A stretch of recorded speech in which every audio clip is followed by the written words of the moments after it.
एक बार गौतम बुद्ध नगर में घूम रहे थे।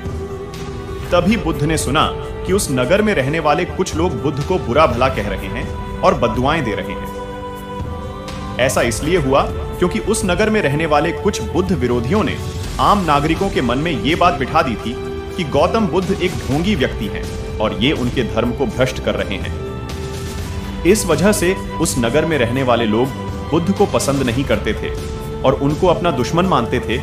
गौतम बुद्ध ने जब नगरवासियों के इन उलाहनों को सुना तो वह एक कोने में शांति के साथ खड़े हो गए और उनकी बुरी बातों को आराम से सुनते रहे। इस दौरान बुद्ध ने कोई प्रतिक्रिया नहीं दी। कुछ देर बाद जब नगरवासी बुद्ध को बुरा भला कहते हुए थक गए और चुप हो गए तो गौतम बुद्ध ने उन नगरवासियों से कहा, क्षमा चाहता हूं, लेकिन अगर आप लोगों की बातें खत्म हो गई हैं तो मैं यहां से जाऊं?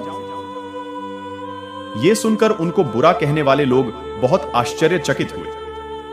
तभी वहां मौजूद लोगों में से एक व्यक्ति ने बोला, हम लोग तुम्हारा गुणगान नहीं कर रहे हैं, तुमको उलाहने दे रहे हैं और तुम्हें बुरा बोल रहे हैं।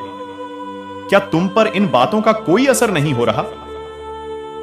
उस व्यक्ति की बात का जवाब देते हुए गौतम बुद्ध ने कहा, आप सब चाहें मुझे कितनी भी गालियां दें या कितना भी बुरा कहें, मैं इन्हें खुद पर नहीं लूंगा, क्योंकि मैं जानता हूं कि मैं कुछ गलत नहीं कर रहा।